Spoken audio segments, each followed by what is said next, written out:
NDA के चुनाव प्रचार पर कांग्रेस नेता संदीप दीक्षित ने कहा, अगर आप अपने काम की बात नहीं कर रहे हैं तो आपके पास कोई प्रचार अभियान बचा ही नहीं है। विपक्ष का काम आरोप लगाना है और कमजोरियां दिखाना है। सरकार विपक्ष का काम कर रही है। नीतीश कुमार हो या भाजपा का कोई भी बड़ा नेता अपनी उपलब्धियां गिनाने के बजाय लोगों को ये समझाने की कोशिश कर रहे हैं कि जिस सरकार को उन्होंने 20-25 साल पहले हटाया था, आज चुनाव लड़ रही है। उनकी निराशा साफ दिखाई दे रही है।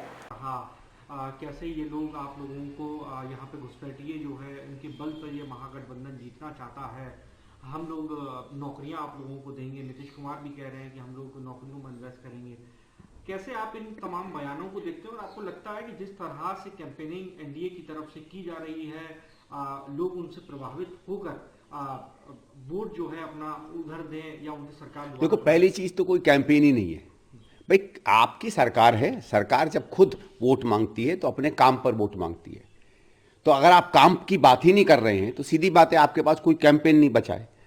आरोप लगाना, कमियां दिखाना तो विपक्ष का काम होता है। तो सरकार बैठ के विपक्ष का काम कर रही है, इसका मतलब उसके पास पक्ष का कुछ नहीं है, पहली चीज। दूसरा ये है कि साहब क्या हुआ था आज से 20-25 साल पहले, वो बिहार की जनता ने तय करके उस सरकार को हटा दिया। आपको बार बार मौका दिया है। आपके समय क्या हो रहा है? पिछले कुछ समय से अपराध जो बढ़ रहा है उसकी बार बार खबरें आ रही हैं। पुलों में, सड़कों में, बिल्डिंगों में जो भ्रष्टाचार है उसकी बार बार खबरें निकल कर आ रही हैं। बलात्कार बढ़ते हुए आरोपों की खबरें निकल कर आ रही हैं। इन पर तो कोई कमेंट ये लोग कर नहीं पा रहे हैं।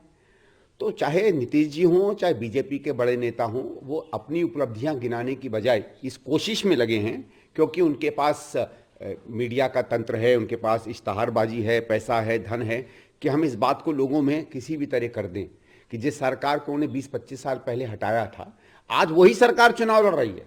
बीजेपी नहीं चुनाव लड़ रही, ये एक तरीके से है। तो हताशा उनकी दिखती है, उनकी निराशा दिखती है, और लगता नहीं है कि इस तरीके का कैंपेन बार बार लोगों के बीच में जाएगा, क्योंकि लोग भी तो जानते हैं ना भाई, उन्होंने ही सरकार को हटाया था, उन्होंने वही एक दूसरी सरकार को लेकर आए थे। नीतीश की सरकार को 20-25 साल समर्थन भी दिया है, 2-3 बार बीजेपी के साथ समर्थन दिया है, एक बार कांग्रेस और लालू जी भी उसमें साथ थे तब समर्थन दिया है। तो बिहार की जनता तो जानती है कि क्या आकलन वो करेंगे चुनाव में वोट देने के पहले।